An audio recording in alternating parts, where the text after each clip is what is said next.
Bagaimana meletakkan kekhusyuan yang dilakukan di bulan Ramadan ke bulan-bulan berikutnya? Ini sama seperti yang saya dalam hati ingin bertanya. Sebetulnya Ramadan ini kan 1 bulan, tapi praktek sebenarnya kan 11 bulan berikutnya. Nah, ini menjaga agar kita tetap bisa, meskipun tidak sama, tapi tidak ketinggalan sama sekali gitu, guys. Baik. Yang pertama, ada kaidah dalam tafsir. Jika disebutkan dalam Al-Quran atau bahkan hadis-hadis Nabi Sallallahu Alaihi Wasallam keutamaan yang menunjuk pada satu tempat atau satu waktu, itu dimaksudkan bukan untuk mengkultuskan tempat dan waktu tersebut atau memusatkan ibadah kita hanya di waktu dan tempat yang dimaksudkan. Tapi maksud memuliakan tempat dan waktu itu supaya aura kebaikan yang ada di tempat itu dan waktu itu dibawa ke sisa-sisa tempat dan waktu lainnya. Contoh terkait tempat, Anda menunaikan ibadah umrah ataupun haji ke Mekah Al-Mukarramah, lalu ziarah ke Masjid Nabi SAW di Madinah Al-Munawwarah misalnya. Tempatnya baik, semangat kita bagus untuk ibadah, meningkat kita untuk salatnya, untuk infaknya dan sebagainya, untuk i'tikafnya. Nah, tapi sepulang dari situ yang diharapkan bukan hanya memfokuskan Mekah Madinahnya, Masjidil Haram, Masjid Nabawi. Orang yang sukses dari itu adalah orang yang mampu membawa aura Mekah dan Madinah saat pulang ke tempat dia, baik ke Malaysia, ke Indonesia, ke Turki atau tempat lainnya, sehingga setiap tempat itu terasa auranya seperti Mekah, seperti Madinah. Itu yang dikatakan Nabi ketika orang pulang haji. Nabi tidak mengatakan gelarnya. Nabi mengatakan adalah kesuksesan ibadahnya. Al-hajjul mabruru. Haji yang berhasil itu adalah haji yang mabrur. Apa itu mabrur? Mabrur itu dari kata birrun. Ya, birrun itu sifat baik yang bisa menanggalkan yang buruknya. Jadi yang buruk terkoreksi, yang baik muncul. Tadinya pemarah, ya, pemarahnya tanpa batas, tanpa jeda. Kemudian dikoreksi menjadi sabar, lebih baik lagi. Saat dia pulang, ya, kemudian dia membawa sifat itu melekat pada dirinya. Sifat birrun yang melekat pada pemiliknya disebut mabrur. Jadi haji yang bisa merubah keadaan seseorang lebih baik daripada sebelumnya. Bukan hanya di Mekah. Saat pulang lebih tenang, lebih baik, lebih nyaman. Itulah esensi haji yang sesungguhnya. Real haji yang sesungguhnya. Nah, demikian pula Ramadan. Ujung ayat Al-Baqarah 183 itu ditutup dengan kalimat la'allakum tattaqun. La'allakum dari kata la'alla dan kum itu harfu taraji dalam ilmu nahwu. Harfu taraji itu adalah huruf yang menunjukkan harapan untuk mendapatkan sesuatu, tapi tidak mungkin bisa dicapai kecuali dengan kesungguhan, menunjukkan keseriusan. Kemudian yang kedua, apa yang ingin dicapai? Tattaqun adalah kesempurnaan takwa.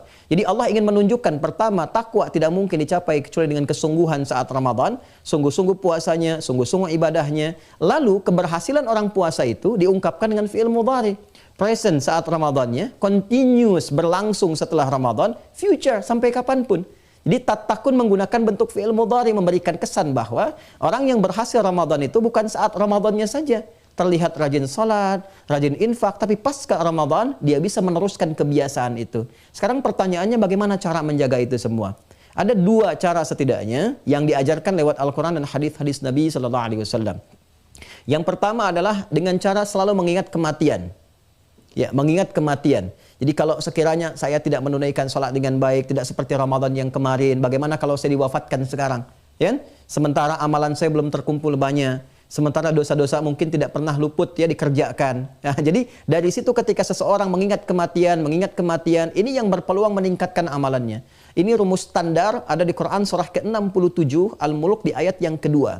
Allah berfirman, "Huwallazi khalaqal mauta wal haya liyabluwakum ayyukum ahsanu amala wa huwal azizul ghafur." Dialah Allah yang telah mencipta kematian dan kehidupan sebagai ibrah, sebagai cerminan bagi kalian yang masih hidup untuk terus meningkatkan kualitas amal saleh, untuk menguji siapa yang bisa meningkatkan amalnya. Karena itu di Rajab ini, Sya'ban nanti, seringkali kita melihat orang baik itu berpulang sesuai ajalnya. Memang ajalnya memang demikian, tapi kita melihat Allahu Akbar hampir setiap tahun terjadi. Kenapa? Seakan-akan Allah ingin memberikan kesan ibrah kepada kita. Ini orang baik pulang nih sesuai ajalnya. Mereka nggak dapat Ramadan karena mungkin amalan sudah banyak, mendahului kita, dosa-dosa sedikit tertutup dengan amal kita siapa? Karena itu selalu ingat kematian, selalu ingat kematian. Kata Nabi, pengingat terbaik untuk meningkatkan amal soleh itu kematian. Satu itu. Yang kedua, selalu ingat kesalahan-kesalahan dan dosa. Ya, sudah tertutup belum?